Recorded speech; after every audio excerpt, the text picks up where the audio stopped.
All right, everyone, welcome to 2023 and the I Can Do This All Day podcast. I'm Dan, the part-time Avenger, and with me, as always, is Mark, the resident Jedi. Hello there. Today we're taking a step into the mysterious, into the murderous, into the mysterious, and into a genre that I absolutely love. Today we speak of The Great Glass Onion and the brainchild Knives Out 2 from little known director Rian Johnson. Not necessarily a friend of the podcast, Rian Johnson, because this is the same director that we have talked enormous amounts of shit about. If you listen to our Star Wars ranking episode, I want to say there were so many F-bombs directed right at Rian Johnson and saying, we are not going to support anything that you do ever again. And then we realized that he did Knives Out, and we was like, oh, there's a sequel? Yeah, we'll watch that. The first Knives Out was very good. I thought I was a big fan.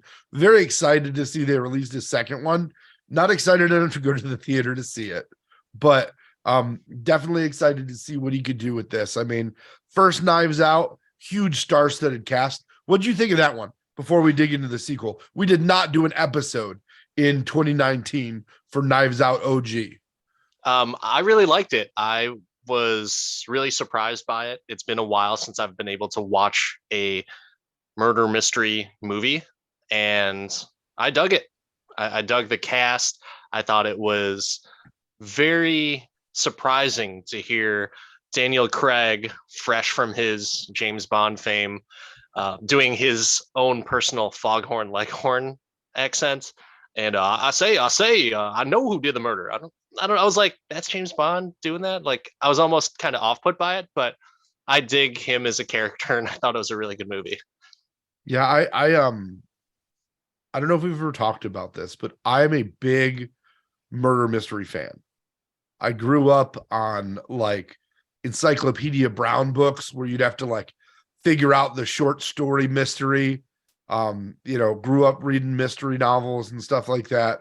I'm a big Agatha Christie fan. That's my like guilty pleasure audiobooks, both because you can get them free from the library apps and because I'm just a big whodunit fan. And I feel like that genre is so untapped that it is very, very refreshing to see two in what would have been the course of like 3 years or 2 years in the course of 3 years. Like, really excited. I did enjoy the Agatha Christie remakes that they've been doing.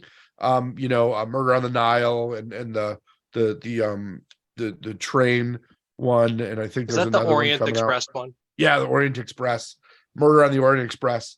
I've been enjoying those, but other than those, like, you don't get a lot of murder mysteries or a lot of twists. You get a lot of superhero movies, which we're big fans of, but I like to sometimes think and be surprised. It's funny you mentioned the Agatha Christie movies because you actually sent me a text about, I think it was the Nile one, whichever one that Wonder Woman was in, and I watched like the first 30 minutes of it, and my wife fell asleep. I was like, well, that's a wrap for this one, and we just never finished it. But I do enjoy. I don't know if it's necessarily murder mystery that I enjoy, but I like the suspense type of like mystery type movies that I'm just like, what the fuck is going on? And the first Knives Out, I should say, was a really good thought provoker. And yeah, I just love the cast. So it was a good pick. I don't know about you, but I feel like we grew up with this as a heavy genre in TV, with shows like Murder She Wrote, and Matlock, and all of these 60-minute whodunits. Yeah, man, but it was on TV. That wasn't my TV program of choice. So if you thought that 12-year-old Dan was going to be watching Murder She Wrote or Matlock, get the fuck out of here. Like, I'm going to watch reruns of The Simpsons all night long, or, whatever the new show on the UPN TV show was, or network was, I see that you were obviously not watching TV from the hours of, let's say, 11 o'clock when The Price is Right was over until about 4 o'clock when the good stuff started to come on. There was a veritable black hole in television until somebody got cable. So those shows they were out there, they were syndicated, they were regularly replayed. Don't hate the player, hate the game. Well, my game wasn't TV because since I didn't have cable and I wasn't for sure as shit not going to watch those shows, that's where I started watching Empire Strikes Back, New Hope, Terminator, Back to the Future, Karate Kid on repeat all day long. So instead of all those hours of Angela Lansbury, I'm sure thrilling, I'm sure it would blow my skirt up in the air. No, I was watching Doc and Marty, seeing how fast they can get a DeLorean to go. Yeah, I feel the hate. I feel it. It's not hate. I feel it. It's I feel just it. Happy New Year, Dad. no care about Oh, Murder She Wrote or Matlock. Right back in it. Right back in it. No, I'm just saying I enjoy the mystery angle, the piece. So I was excited to do this movie. As much as we definitely took a big old steamer on Rian Johnson.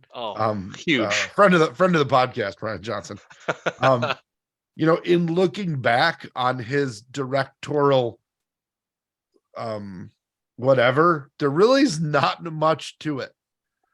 Right? He did Looper, which episodes of Breaking Bad, and a Star Wars movie that he didn't get to take the plane off or land the plane. He just got to do the service in the air. Man, and that snack and beverage sucked. It did. The Diet Coke was flat, and man, the kosher meal had it was not kosher. The pretzels were stale. Yes. The pretzels were stale. Oh, it was like it was definitely Southwest December 2022. It was that level of bad. So just out of curiosity, because Rian Johnson was attached to this and knowing that we talked tremendous amounts of shit about him, did you go into this thinking like, is Rian Johnson going to try and pull a Last Jedi on us right now? So I will say that there was a level of skepticism because the original Knives Out had such a knockout story to it. And when you look back at the cast, Ana de Armas was not Ana de Armas, right? That was like her breakout movie. All the supporting actors in it were great. Jamie Lee Curtis, huge heavy hitter. Don Johnson, as much as we can make fun of Don Johnson for many reasons, still solid actor. Right? Hold on. Before we we won't make fun of Don Johnson, but this is a shout out to my old college roommate who would blare the Don Johnson song. I think it was called Heartache or Heartbeat. Don Johnson, man. Heartbeat. Holy shit. Like whenever we were feeling down, like if one of us bombed a test or we were just like, class had us down, we wouldn't even say a single word to each other. One of us would just put that song on and then blast it. And we would just laugh for at least the entirety of the song, including at least a minute afterwards. Don Johnson, Heartbeat. If you haven't heard about it, YouTube it right now. Spotify it on repeat. You know what? Just do it. It's worth it. Wow. Sorry, Don Johnson. So that's your Murder She Wrote for this episode, is what Yeah. you're saying. It's just. So I was gonna watch it because I love the first one. Like I've seen the first one more than 10 times, and it came out in 2019. Shit. I just enjoy the shit out of the movie. Love all of the levels of depth in that movie, and to write a story, because he wrote it, writer director, to write a story like that is hard. To write two stories like that at a high level is very rarefied air. Not a lot of people do it. And I didn't think he'd be like, I didn't think like negatively, but it was just like, okay, let's see what you got, dude. Let's just go. And Yeah, the cast for this one, no offense to them, all of them are great. Not the cast to Knives Out. not as big of a cast, that's for sure. No. So downgrading in actors, removing the Ana de Armas role that pulls through the whole movie, and kind of switching it up a little bit. Taking the mansion out, like I was a little, but as we got through the movie, and then we got to the midpoint, and then we got to the read, I was just thoroughly impressed. Having again, like having dived back into Poirot books on tape, I would say since the beginning of the pandemic, which was after Knives Out came out, I've probably gone through like 11 Agatha Christie books at this point, like, which is probably a lot, but just chewing them up in the spare time. And I love the twists. I was telling my wife, I'm like, I was so excited when they poisoned somebody in this movie, because like out of her first 10 books, at least 9 of them, somebody's poisoned. And they're just talking about poison. Love a good poisoning. Never see poisonings anymore. So it was just, it just hit me in all the right ways. I was like, this is impressive. And there was humor, which I really enjoyed. So what about you going into this? Were you as optimistic as me, or were you your normal Danny self?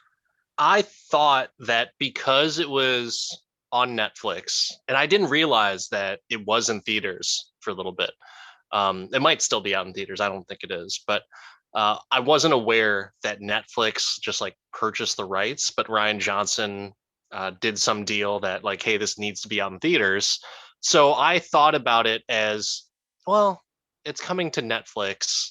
I'm sure it'll be good because the last one was great, but I'm not super excited about it.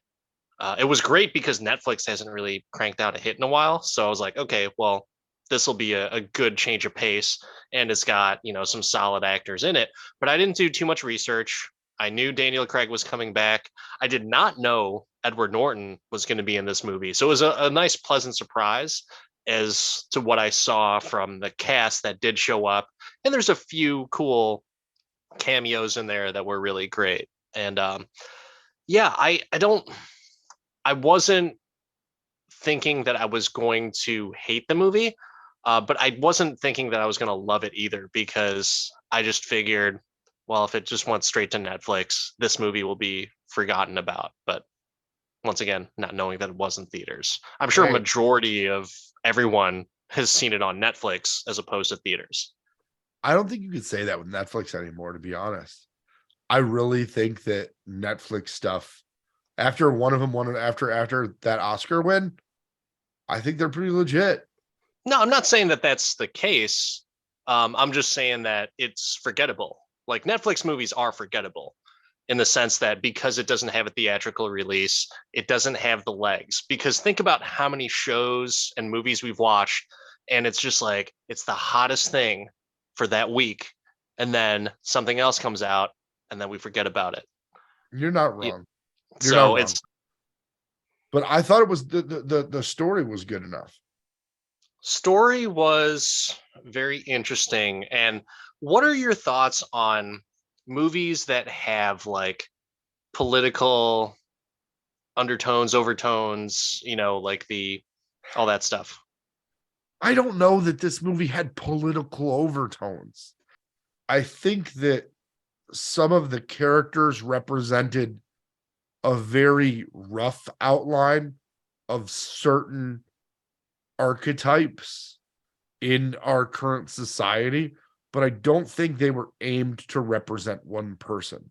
And I'm specifically talking about Miles Braun and Edward Norton's character being getting all this flack about them talking about Elon.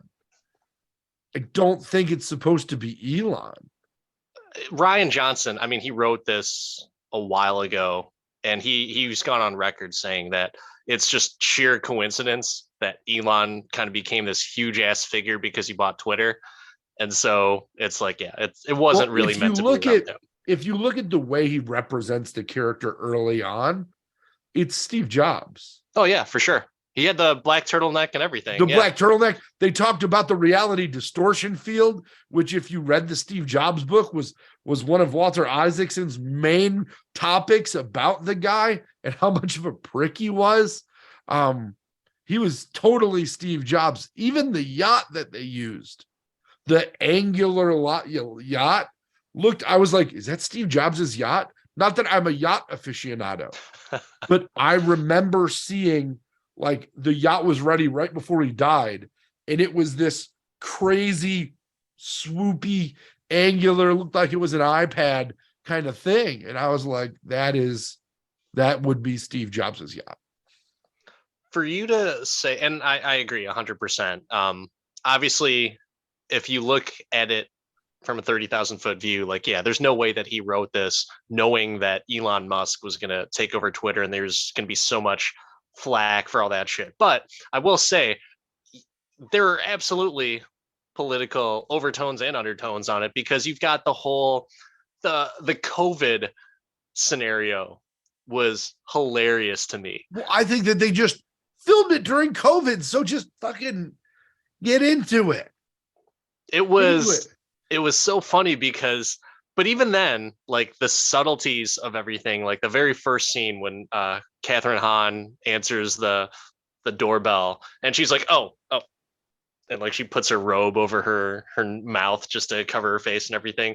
But one of my favorite scenes is when Ethan Hawke just rolls up in a car and just shoots people with like this mystical spray in the mouth. Yeah. No, you're good. Just like, you're just good.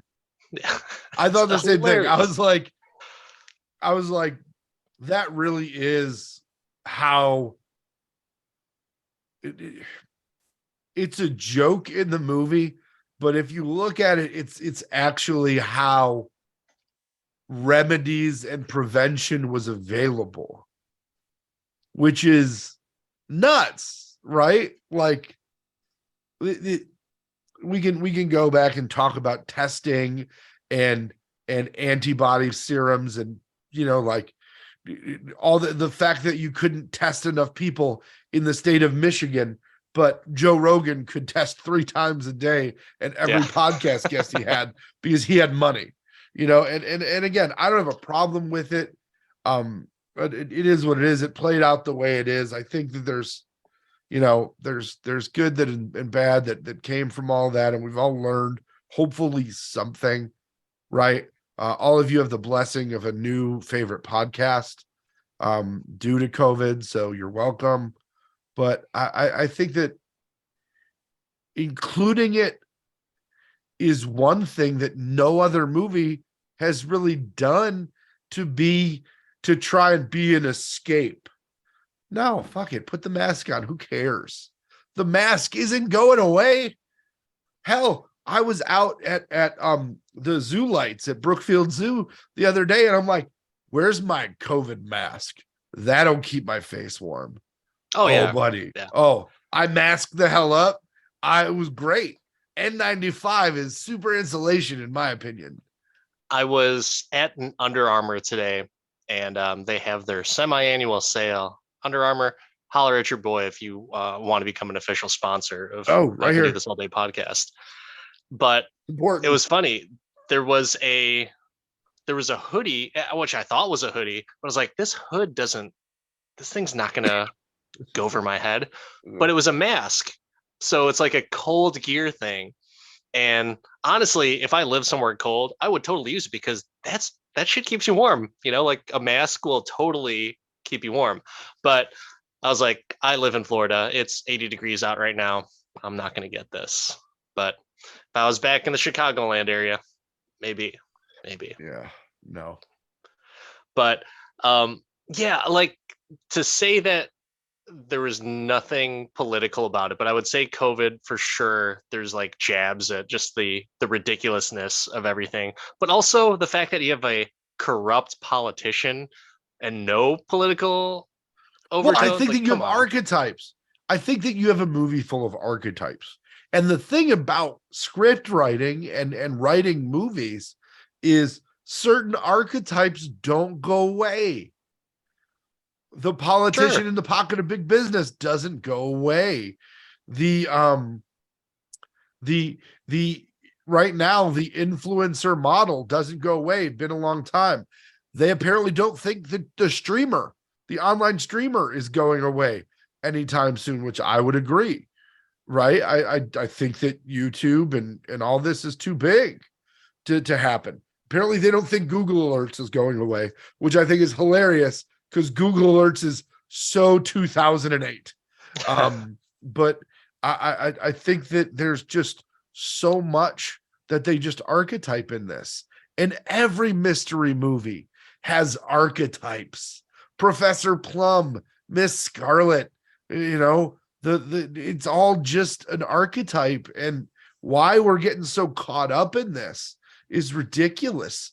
I sent you an article when we were talking about prepping for this that I thought was hilarious.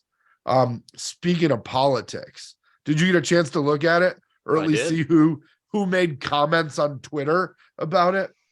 Yeah, Um, I will not say friend of the podcast, because I think that we would deny any involvement or association.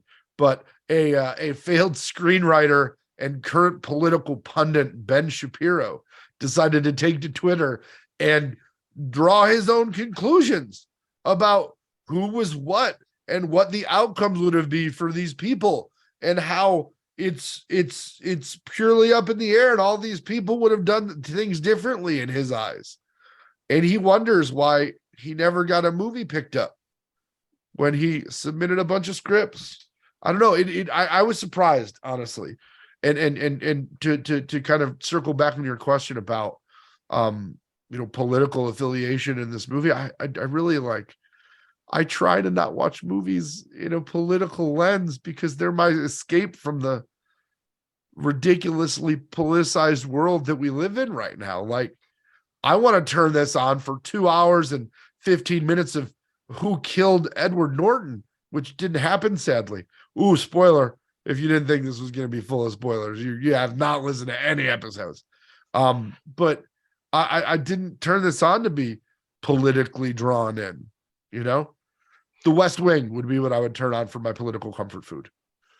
with this movie, I just thought with all of the different characters, all of the different archetypes, as you would say, it was it started drumming up some bad feelings and comparisons to The Last Jedi, to where I'm like, I'm gonna as a director, right? This is me thinking Rian Johnson right now. I'm gonna come up with a movie that's fucking stupid, and I'm gonna release it, and I'm gonna call it out, and my main character is gonna call it out that it's all fucking stupid, because you know what? Some of these people watching this movie are fucking stupid. That's what I was thinking in my head, as like, the COVID thing was funny. Like, you're good, hilarious. And then, I just started, something just didn't settle with me right after about 30 minutes in. And I think maybe Was it it wasn't 30 Hugh minutes. Grant? No, that was Was it fine. I that thought that Hugh Grant has aged horribly? hilarious. I'm I'm perfectly gonna fine with say that. another thing that would wrangle up all of those Ben Shapiro fans out there is that in the first movie they dabbled in the fact that Foghorn Leghorn was, I say a little gay, but in this one they did not. They I mean, leaned right into it, full Fred from Scooby Doo ascot going on, and I loved it. I And it was think nice to see Hugh Grant in a movie. I think that's just a big assumption. Just because you're locked down with another male doesn't necessarily mean that you're gay. But yeah, they're probably gay. Not that So there's anything wrong with that. not that there's anything wrong with that. No, but I But again, I love that they leaned into it. You know, I think this movie leaned into a lot, and I was a fan of that. I was I was perfectly fine with Hugh Grant and I you know where I thought it was a little too much. Something didn't sit right was when Foghorn Leghorn decided, what is his name again? God damn it. Daniel Craig Yeah, or I know. What's his Benoit character's name? Blanc. Uh, yeah, Benoit Blanc. Foghorn Blanc decided to ruin the murder mystery, and I was like, where the fuck is this going? I thought it was I hilarious. loved I thought it was it. hilarious, I but loved it because it this is the first movie I've seen in since I can't even remember how long, where everything in the trailer was wrong and not a major part of the movie and completely disparaged. if that's the case, let's sue them because we can do that now. You can I don't totally know. sue. I sadly want to give credit to Rian Johnson and say, you mean, oh, this is it completely turned on its head. The whole, oh, I'm gonna have a murder mystery party for myself, but surprise, I got murdered. He didn't take the easy way out, and I loved it. I I thought it was a nice reveal, right? But then I was just like, okay, well, where is this going? So Hang on, hang on. as the Did movie you progressed, laugh? Did you laugh when the bolt hit the blood packet? oh yeah, sure, that was Like funny. Yeah, so perfect. yeah, And he called out the jewel and just the whole thing. yeah, it was funny. No, it was. I'm not saying it was a bad part of the movie. I'm just saying that was the turning point for me to where it was like, okay, yes, this is funny, but then the Janelle Monae's character, um, fuck, whatever her character's name is. Hold on. Andy, Helen and Andy. Yes. So when you find out the difference between or that Helen exists, I was like, what the fuck? This is and so reading some of the stuff about like, Ben Shapiro's tweets and like the retorts to all that, I was like, well, I can kind of see the point if he's referring to that specific point where everything is a complete 180 and it's like, oh, there's a twin. I was like, really? This is where we're going? Like, I thought it would have been so much deeper as opposed to, hey, there's a twin sister that you didn't know about. Like, I felt like that was kind of like a cheap way out. And I feel like he did it on purpose to be like, I'm going to take the cheap way out here and I'm going to cram it down your fucking throat. And you're going to continue to watch the movie. But because you've got Foghorn Leghorn, who's smart, and we're going to have witty, and the writing's great. We're going to have really great writing on everything. It's going to overshadow the the fact that I'm making a shitty movie. And you know what I mean? Like, I think that's I really love that they told you something was wrong with that character the minute they put her on screen. Something's off. All these other people are these highfalutin, partying it up, doing their thing, living with their brilliant mom, all that. And then she just takes a hammer to the box, takes a hammer to it. right. But and maybe you can correct me on this. Who was that did that? Was it Andy or Helen? It was Helen. Was it because Helen? Andy was dead already. I thought Andy opened the box and then Helen was the one who saw that the box was all hammered up. No, they found she was dead like 2 weeks and they were holding it back. She brought it to Blanc. No, she brought the card to Blanc. No, she brought the full hammered box to him. Right, the hammered box. I was assuming that her sister was the one who busted it up. No, she had long hair. I guess I didn't really pay much attention to that. Yeah. Part. I've watched it twice. I was so in. I've watched it twice in the last I'll say 36 hours. I loved it. And they showed that she broke it up. And then when they rewound and they did the whoop, and they did the jump back, Yeah. They showed that Blanc was never given an invitation in the Right. manner that they thought he was. He was hired to be there and Right. there to go up against this. He was there because he was bored and wanted a challenge and saw Yeah. all this going on. It was, oh, I I understood loved that that part. fact. That was fine. Like for me, it was just like but yeah, the I thought it was hilarious when she busted up. I just was confused as to who actually busted it up because I didn't really pay too much attention to the hair. And I thought maybe, like if if it was the sister, then she died, and then she went there and she recognized the box or whatever it was. I'm like, okay. So I guess that kind of it sort of clarifies it, but also opens up the question as to like, well, why did she have the box to begin with? And so she just went there and she saw that she was dead, and then a box got delivered. Yeah. That doesn't make any sense either, because then why would Miles Braun, Edward Norton's character, send it after just as an alibi, knowing The that? box was already sent before the fax was sent. So the box was in transit. Okay. The envelope, which had the original Right, the glass proof that she onion did it. uh, napkin, she took a picture of and sent later. Mm-hmm. Okay. Is my understanding, because remember, her sister said she got to her apartment and it was all thrown askew and all thrown away, and it sounded like that Helen had done that herself, or Helen Andy had done that herself, and that's when she came upon the book that had the napkin in it finally, after she lost her court case. And then she had the thing, showed up, it was all a yeah. Okay. All right. But that is a good sticky wicket, right? And my timeline could be off. I could be completely wrong, and it could be a complete hole in the story.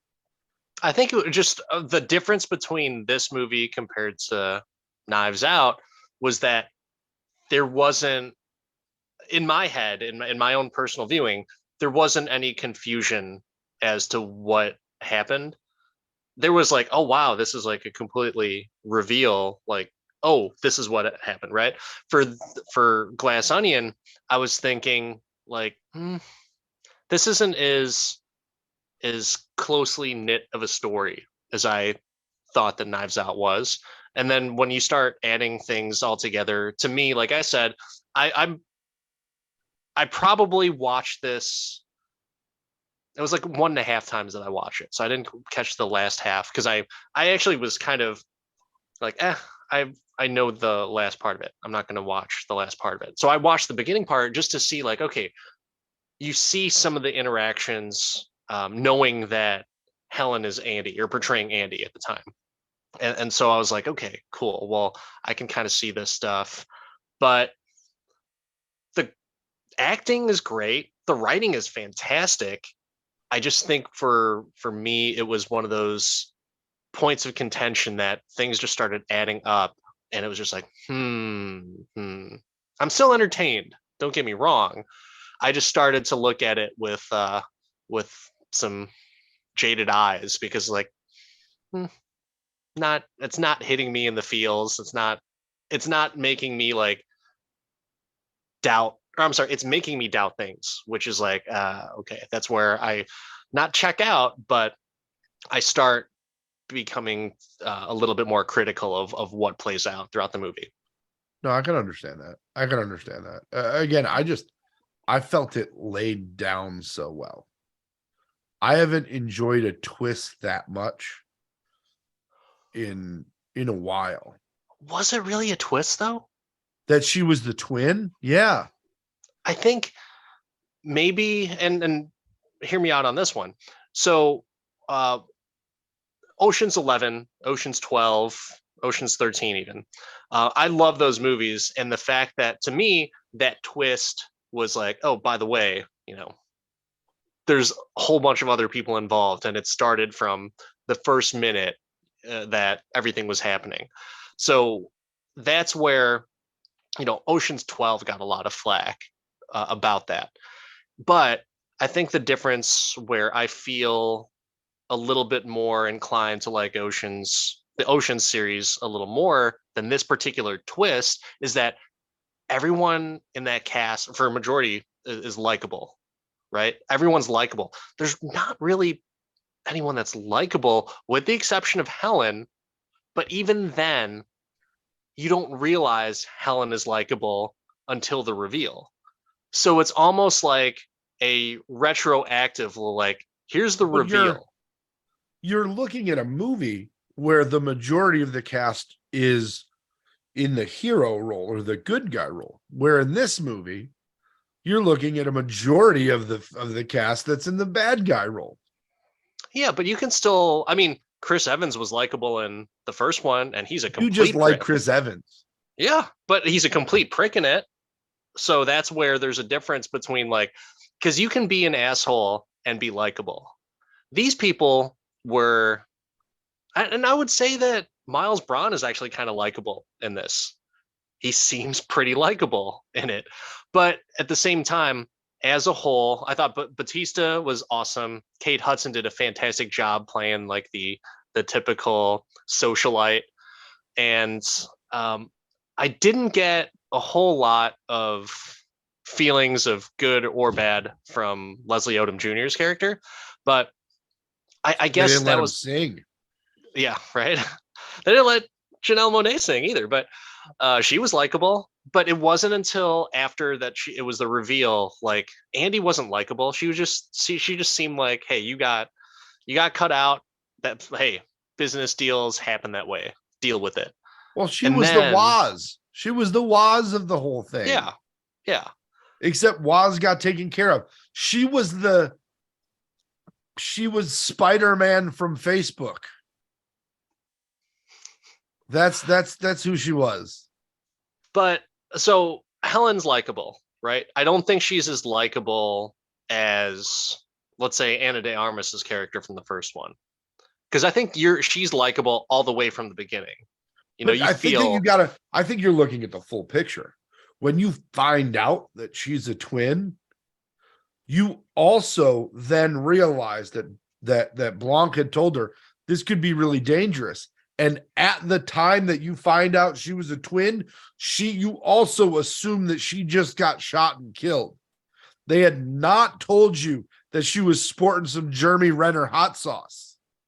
which was hilarious, but So hilarious. once again, like, the face on the hot sauce bottle did it for me. I thought it was so That was funny. so great.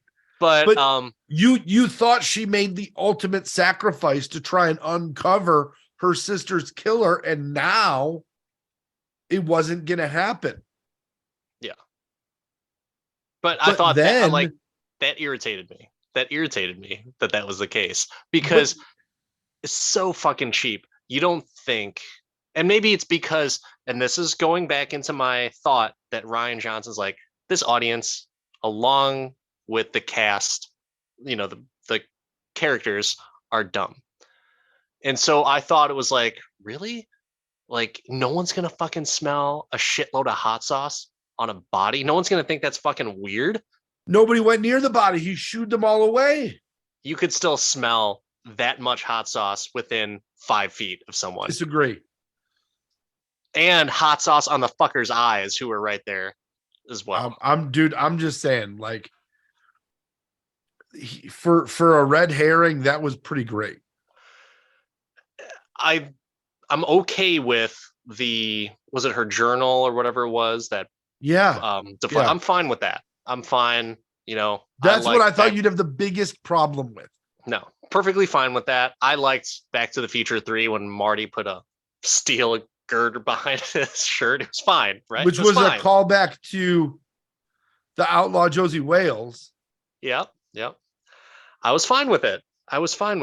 But were you okay in Indiana Jones when he got shot I And was fine.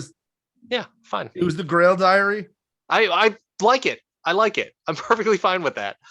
But the hot sauce, granted, it was funny, but it was one of those things where it's just like, here's something stupid, and my stupid audience is gonna like it because it's just humorous. Because now it's no longer like a murder mystery where there's a lot of suspense. It becomes like a running joke of, let's see how many gags I can put into this now. And But there's I'm not. so many that are so good. There are.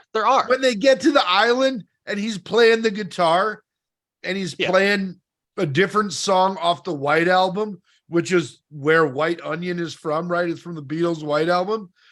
And he says, "Oh yeah, it's the same guitar that Paul wrote it on." He just throws it in the sand. Yeah.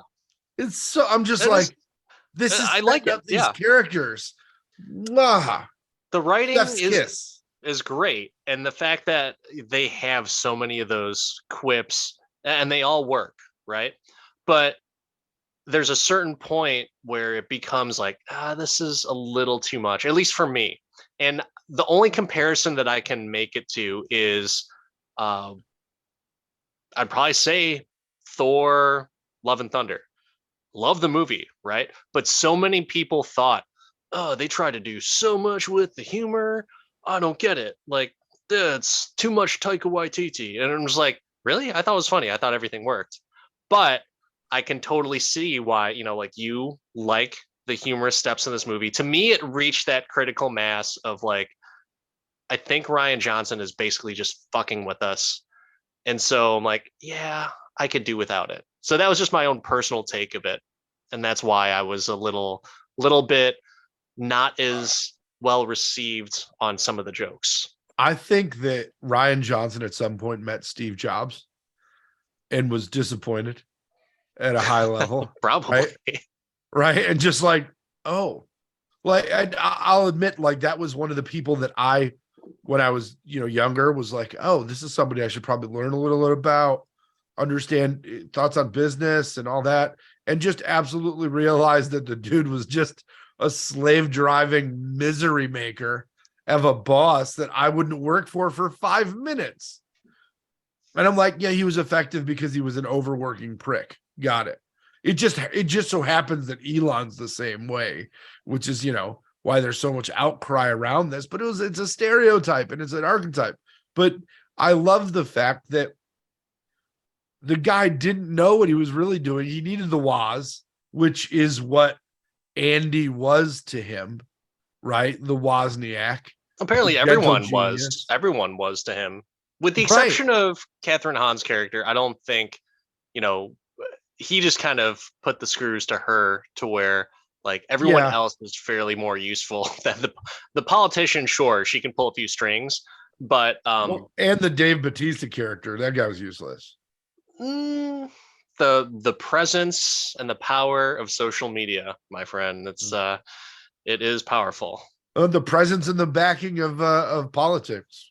Yeah, that's true. You're right. But either way, like I loved the tie back to the Mona Lisa portion of it. Like I love that Benoit called out the fact that you're just playing this by ear, you moron.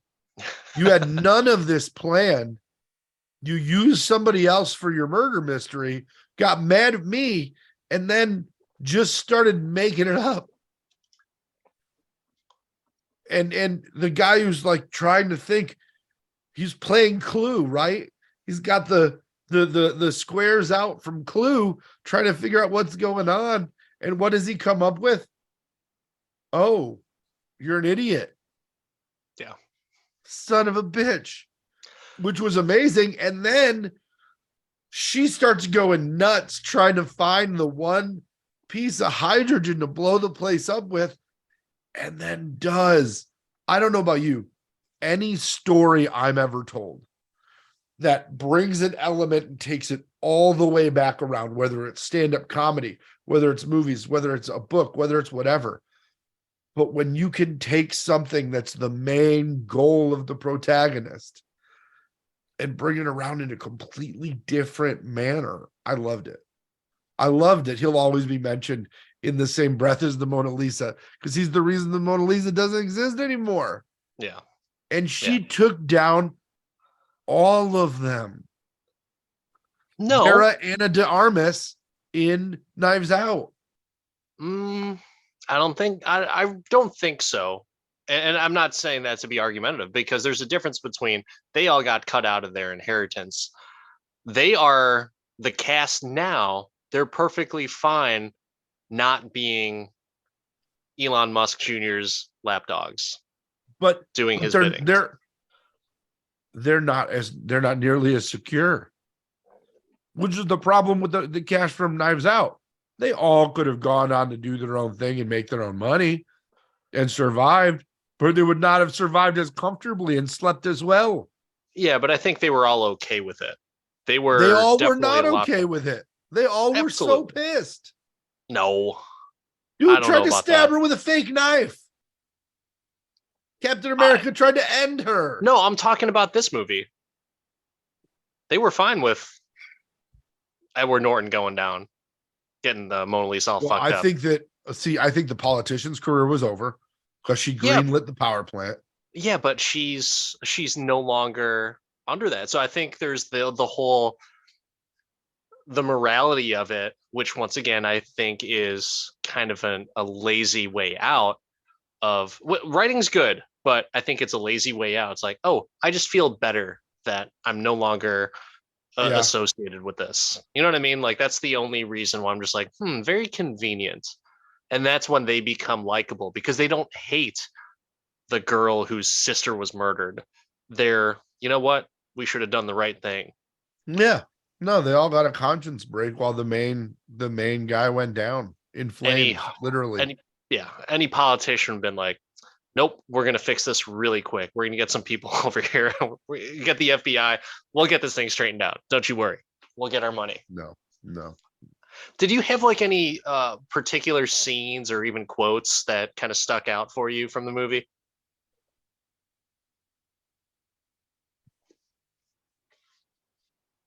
Nothing that like hung with me the whole way because I was kind of consistently Googling through this movie to make sure I got a lot of the references. Like I was looking for additional Beatles references or additional, whatever references out there. I did love the fact that Daryl was just everywhere in this movie, that they got just the dude abided to come through the movie as the So that biggest red herring. You're like, Daryl did it. Daryl's the one doing this shit. No, Daryl's just hanging out, dude. that's another thing that it didn't bother me, but I It didn't did. even I can think tell it about it. bothered you, but that's No, okay. it didn't even think about it until you just mentioned it because I completely forgot that he was even there. And which is fine, but was there any explanation as to who he really was? He was just a guy trying to figure things out, man.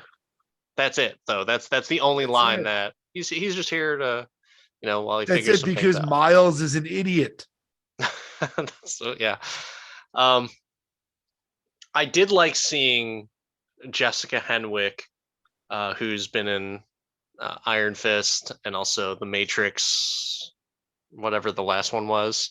Um, but I do like her, and I actually thought for a brief moment I thought she was going to be the one to murder somebody because Peg? I thought it was going to be oh, she's not she's so tired of being under this socialite actress idiot, and you know what, without her I have no career, but fuck it, you know what, someone's got to die, like this is ridiculous, like I need to prolong my career and make a move here. And so I thought she was going to kill someone, but nope, she was just another, which was a good another good red herring for me, is that like, oh, I thought because she was telling Kate Hudson's character Birdie to like, you need to retract that or not go through with this because this is going to ruin your career and mine. I thought, oh, that's her, that's the girl, she's going to be the one to do it. But good Well, misdirect. Good misdirect. normally in murder mysteries, when you see poison, it's a female character that takes over as the villain. But there was no poison. No, it was just an allergic reaction. The dumbest way to die. yeah, just pineapple juice, man. Oh, Which I I loved wonder it. if there is like a fatal amount of pineapple juice that someone could have. I know peanuts for sure, but pineapple juice, I've never heard of that. And who has a Google alert about somebody being dead and celebrate like, oh yeah, like that That part bugged me a little bit. that bugged me too. I was I'm glad that you mentioned it because that was probably the one that bugs me the most when they were doing the recap of everything. Yeah, Like, hey, since I showed you this Google alert, you think you can get me as like the news guy on the but one? he's a Like, really? dummy. That's the that they're all dumb, but I don't know. I don't know. That just bugs me. It bugged me. What did you think is Janelle Monáe as Helen and Andy? What did you think of her as the protagonist? I was terribly impressed with her acting skills. I was impressed with her acting just from Helen. And Yeah, then to kind of see her flip back and forth between Andy was like, okay. Yeah, she's got some skills.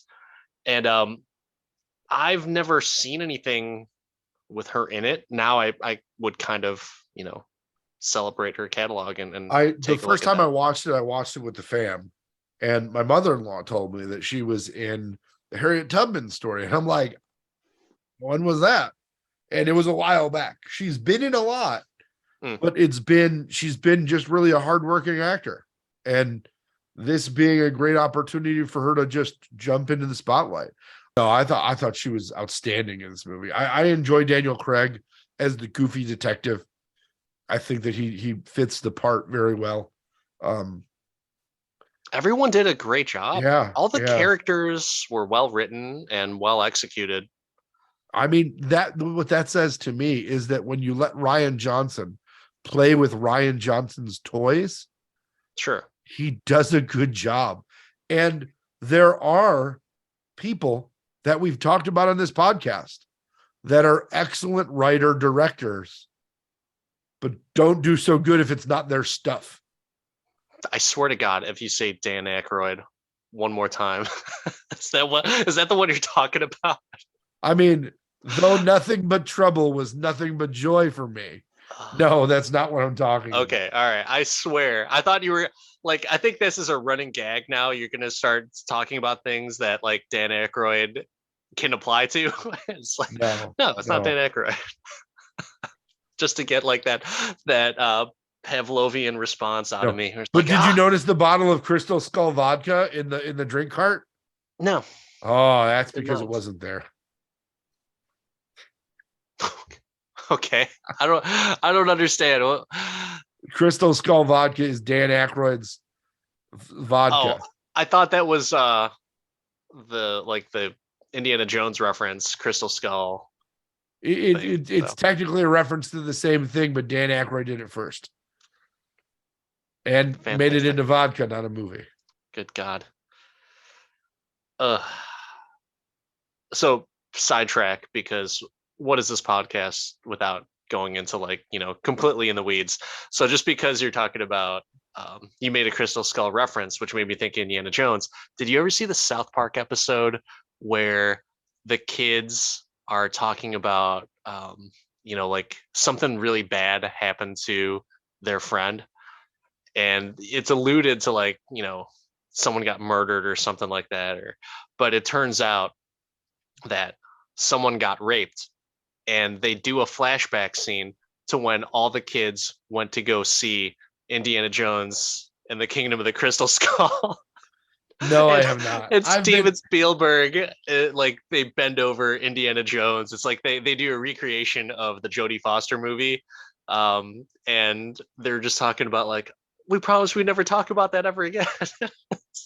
oh, no. Hilarious. I've been off of South Park for a while. Love South Park. Love early South Park.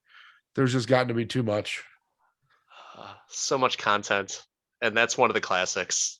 It really is. It really is.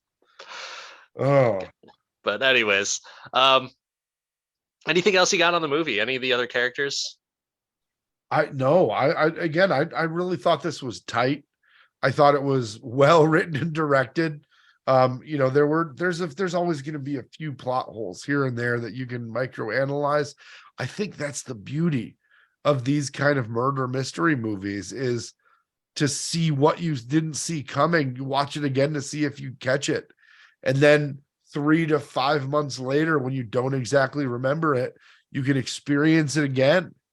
And maybe you experience it differently. Maybe you remember halfway through. Maybe you're trying to figure out where the clues were. But overall, really enjoyed this movie. I did want to Nothing. give a special shout out to Jackie Hoffman, who played Duke's mother. And the fact that she could get all of the puzzles just with no effort whatsoever. And Batista's just like, Ma, just so mad at her getting all the puzzles of the box. I thought that was really hilarious. And yeah, it once again really foreshadowed how much of all these people are just flat out idiots. And it was a good time. Good time. So Jackie Hoffman, I salute you. That was really funny. And the fact that she smacked him around a little bit. Yeah. Because he Because was doing his Twitch from her basement, which again blows up the archetype and makes it completely impossible for it to be Rogan. true, very true. But I will be damned if anyone were to say that that was like Mr. Beast or anything. God, that guy's awesome. Mr. Beast, fantastic. But anyways, Soon to be friend of the podcast. I Like don't know. Mr. Beast has so much money, but that guy's such a good dude. Are you familiar with who he is? I've heard of him. I can spend like hours on his YouTube channel and just watching his videos. Such a smart guy. And yeah, a lot of the money he makes, he just puts right back into making his own videos. And he just gives away a lot of money. It's fantastic. A lot of it's just like ridiculous stuff. And like, yeah, I wish I had that much money because I'd probably do a lot of similar things that he does. And it's just like giving random people money for silly stuff. So Dude, good that for him. sounds like a lot of write-offs. I like it. It does. It does. All right, Mark. We've got the first episode in the books, but it cannot end until I ask you the question. Mark, can you do this all day? For the first time ever in 2023, I am pleased to say yes. I can do this all day. I will watch this movie again. I've watched it twice already. I definitely see this as a background noise, make me happy movie. For sure. It will be looked upon fondly in my catalog. Conversely, Dan, for the first time in 2023, can you do this movie all day? I'm going to start off on the wrong foot this year, but I'm going to say I cannot do this all day. Not because it wasn't entertaining, not because I didn't think it was funny, because of the fact that one of the most appealing things about this movie is the whole murder mystery aspect. When you know what that reveal is, especially because it's, there's so many things revolved around such said murder mystery, I find it very hard to watch again. Not to say that I didn't like it. There are some things that bug me, and I reached like a boiling point at the end, but it was the end, so I was fine. It was just a little too much of me thinking that Rian Johnson thinks that I'm gonna just have my own flair with this, and it was too much for me. But I will say that I will watch this again, but because of the nature of the movie, I find it very hard to watch any horror movie, any mystery movie again because the reveal is gone.